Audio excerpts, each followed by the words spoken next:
Welcome friends. जैसा कि आपने थंबनेल में देखा, तो आज हम इस वीडियो के माध्यम से एक महत्वपूर्ण और अति आवश्यक चर्चा करेंगे कि जिसने हमें और आपको इस धरा पर जन्म दिया, हम जिस माँ के संतान हैं कि जो दुनिया के तमाम दुखों और कठिनाइयों का सामना करते हुए हम बच्चों को दुनिया के हर मुकाम और प्रत्येक सफलता के लिए अपना जीवन व्यतीत करती है। हमारे समाज में महिलाओं के प्रति हमारा नज़रिया नैतिक होना चाहिए, क्योंकि आप खुद सोच कर देखिए कि हमारे जीवन में स्त्री का महत्व सिर्फ रिश्तों से नहीं है, बल्कि हमारे हर सफलताओं में इनका महत्वपूर्ण योगदान है।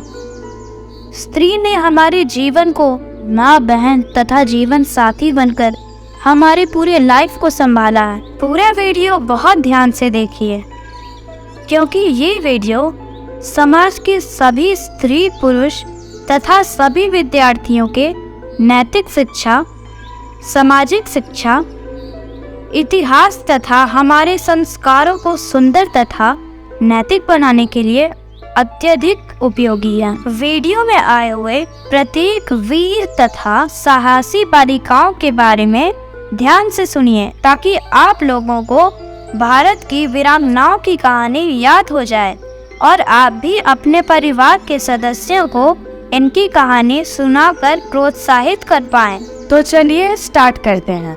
समूचे विश्व में भारत ही एकमात्र ऐसा देश है जहां वीरों के साथ साथ वीरांगनाओं ने भी इतिहास रचे हैं। भारत के स्वतंत्रता संग्राम में पुरुषों ने बढ़ चढ़ कर हिस्सा लिया, तो महिला भी पीछे नहीं रही। भारत की धरा पर अनेकों वीर बालिकाओं ने जन्म लिया, जिन्होंने अंग्रेजों के छक्के छुड़ाए तथा देश के आज़ादी और हमारे समाज के लिए अपने प्राण तक न्यौछावर कर दिए। इतिहास गवाह है इस बात का कि शील संकोच की मूर्ति नारी ने समय पड़ने पर रणचंडी का भी रूप धारण किया है। किसी ने मुगलों के दांत खट्टे किए, तो किसी ने अंग्रेजों के, किसी ने स्वामी भक्ति की अनूठी मिसाल कायम की, तो किसी ने जुल्म के खिलाफ आवाज बुलंद की। आखिर कमजोर कहाँ है नारी, और महान वीरों को जन्म देने वाली नारी कमजोर कैसे हो सकती है? भारत में जब भी महिलाओं के सशक्तिकरण की बात होती है, तो महान वीरांगना रानी लक्ष्मीबाई की चर्चा जरूर होती है। आजादी की लड़ाई लड़ने वाले सभी दीवानों और शहीदों का प्रमुख प्रेरणा स्रोत रही हैं झांसी की रानी रानी लक्ष्मीबाई। लक्ष्मीबाई का बचपन का नाम मनु था। मनु का जन्म 19 नवंबर 1835 को दीपावली से एक दिन पूर्व वाराणसी में हुआ था। 1857 के स्वतंत्रता संग्राम में अंतिम आहुति दी थी इस महान वीरांगना ने। तो हमारी दूसरी वीरांगना है इंदौर की शान भीमाबाई। 1857 के प्रथम स्वतंत्रता संग्राम में होलकर वंश की इस राजकन्या भीमाबाई का त्याग और बलिदान झांसी की रानी लक्ष्मीबाई से किसी भी दृष्टि से कुछ कम नहीं था। जहां झांसी की रानी लक्ष्मीबाई ने अपने राज्य झांसी को बचाने के लिए युद्ध किया था, वहीं होलकर वंश की इस राजकन्या ने अपने भाई मल्हार राव होलकर के साथ मिलकर इंदौर की रक्षा के लिए भीषण संग्राम किया था। यही नहीं, युद्ध में पराजय होने के बावजूद अपनी अंतिम इच्छा के रूप में अपनी बात अंग्रेजों से मनवा भी ली थी। तो हमारी तीसरी वीर बालिका है अहिल्याबाई होलकर। भीमाबाई होलकर वंश की राजकन्या थी, तो अहिल्याबाई इस राजवंश की कुलवधू होने के साथ ही एक प्रकार से होलकर राज्य की संस्थापक भी थी।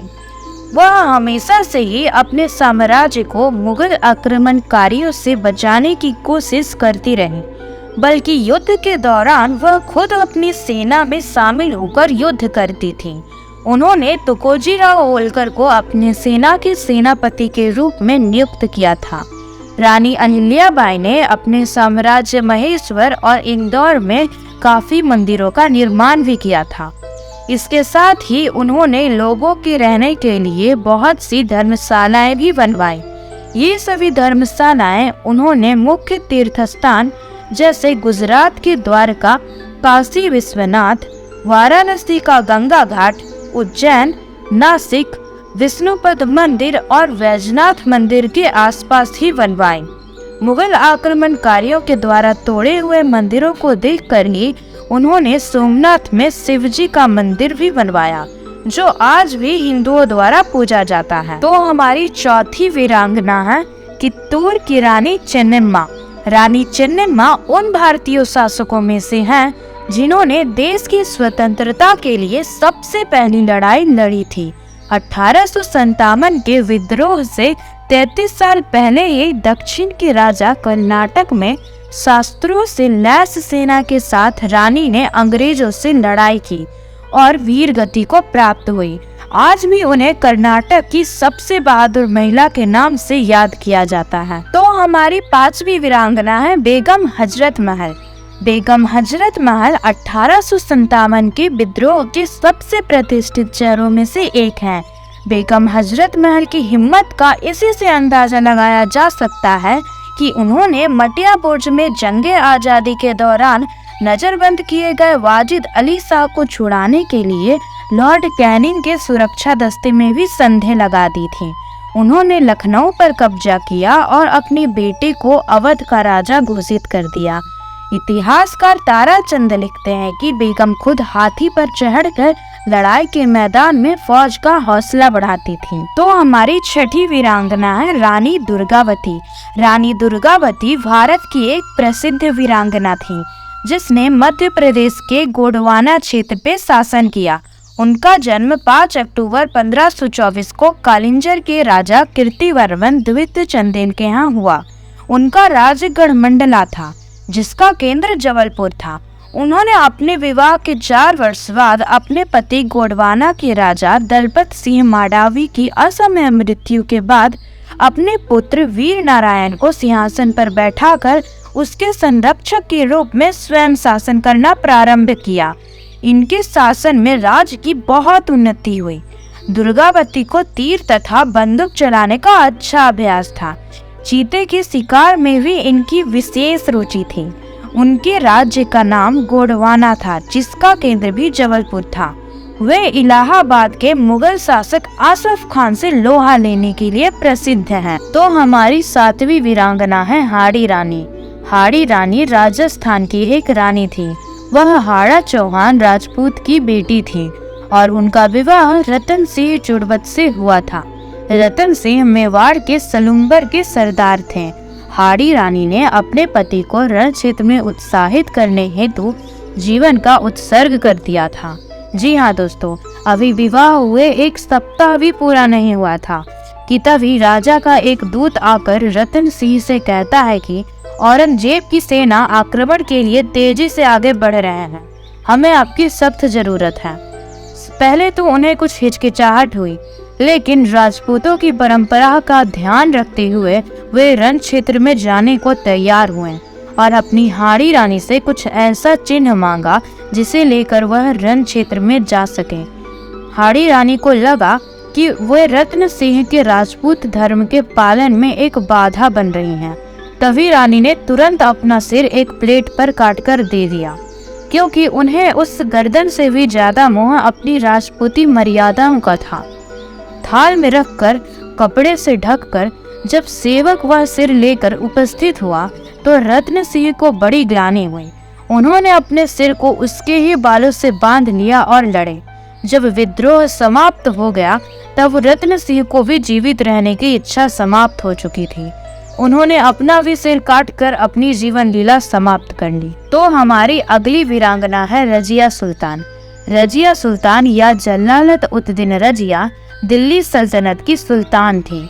उसने 1236 ईस्वी से 1240 ईस्वी तक दिल्ली सल्तनत पर शासन किया। रजिया पर्दा प्रथा त्याग कर पुरुषों की तरह खुले मुंह राज दरबार में जाती थी। वह इल्तुतमिश की पुत्री थी। तुर्की मूल की रजिया को अन्य मुस्लिम राजकुमारियों की तरह सेना का नेतृत्व तथा प्रशासन के कार्यों में अभ्यास कराया गया ताकि जरूरत पड़ने पर उसका इस्तेमाल किया जा सके। रजिया को अपने भाइयों और शक्तिशाली तुर्क अमीरों के विरुद्ध संघर्ष करना पड़ा। वह केवल 3 वर्ष का शासन कर पाईं। तो हमारी अगली वीरांगना है सावित्रीबाई फुले, जिनका जन्म 3 जनवरी 1831 को हुआ। भारत की प्रथम महिला शिक्षिका, समाज सुधारिका एवं मराठी कवित्री थीं। उन्होंने अपने पति ज्योतिराव फूले के साथ मिलकर स्त्री अधिकारों एवं शिक्षा के क्षेत्र में उल्लेखनीय कार्य किया। उन्हें आधुनिक मराठी काव्य का अग्रदूत माना जाता है। 1852 में उन्होंने बालिकाओं के लिए एक विद्यालय की स्थापना भी की। तो हमारी अगली वीरांगना है दुर्गाबाई देशमुख, जिनका जन्म 15 जुलाई 1909 को हुआ। दुर्गाबाई देशमुख महात्मा गांधी के विचारों से बेहद प्रभावित थीं। उन्होंने महात्मा गांधी के सत्याग्रह आंदोलन में भाग लिया। वह भारत की आज़ादी में एक वकील, सामाजिक कार्यकर्ता और एक राजनेता की सक्रिय भूमि निभाई और उनका निधन 9 मई 1981 को हो गया।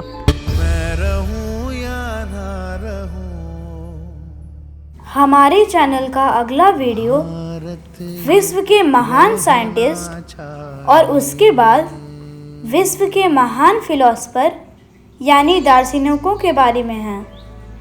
इसीलिए आप चैनल को सब्सक्राइब जरूर कर लें। अंत तक बने रहने के लिए आप सभी का बहुत बहुत धन्यवाद।